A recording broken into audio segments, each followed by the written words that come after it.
واش عمرك حسيتي أنك عايش ولكن قلبك غايب؟ مرحبا بكم في قناة كلمة لقلبك. السلام عليكم ورحمة الله تعالى وبركاته. كديرين؟ لاباس عليكم؟ كديرين مع الصحيحة؟ الأمور هانية؟ كلشي مزيان؟ هاني وليت معاكم نهار الأربعاء اللي مورا العيد كيف ما وعدتكم، وعيد مبارك سعيد. كيف دوزتو عيدكم؟ مصدومين شي؟ مشلوطين شي؟ ولكن هذا هو الواقع. يلا نبداو الفيديو ديالنا على بركة الله تعالى. كاين واحد السؤال بسيط ولكن الجواب ديالو كيخوف. واش القلب ديالك مازال كيحس ولا غير كيخدم؟ حنا في هاد الزمان ولات الحياة سريعة بزاف، كنفيقو كنخدمو كنضحكو، ولكن في داخلنا كاين شي حاجة ناقصة. القلب ديال بزاف ديال الناس ولا قاسي، ماشي نحيت هو خايب، ولكن حيت تعرض لصدمات بزاف: خذلان، فراق، ضغط، خيبات امل، حتى ولا كيحاول غير يحمي راسو.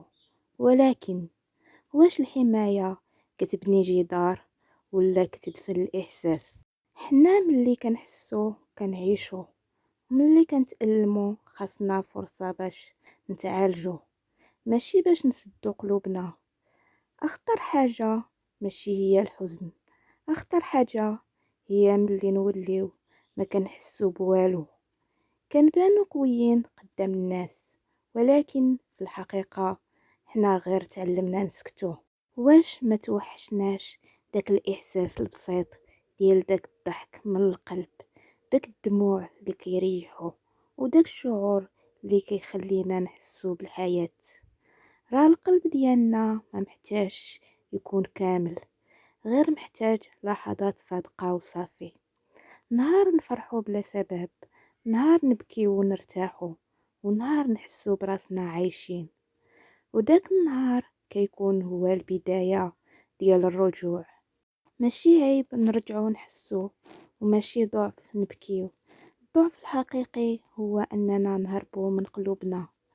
خاصنا نرجعو لقلوبنا، نسمعو ليها، نحاولو نفهموها، ماشي نسكتوها. نحيت في النهاية القلب اللي ما كيحش ما كيعنيش انه راه ماشي مرتاح، راه غير تعود على السكات وصافي.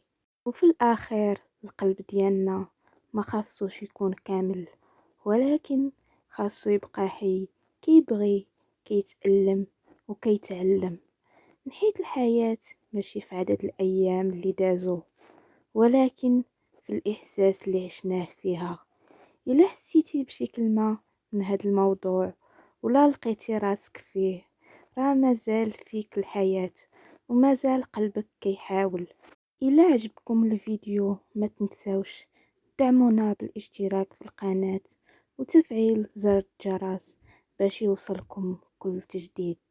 لايك، واكتبوا لنا في التعليقات كيفاش جاكم الموضوع، وهكذا غادي نكملوا مع بعض رحلتنا باش نخليو قلوبنا حية. ونتلاقاو نهار الجمعة إن شاء الله بإذن الله فيديو جديد. يلا تهلاو لي فراسكم، وفي رعاية الله تعالى وحفظه.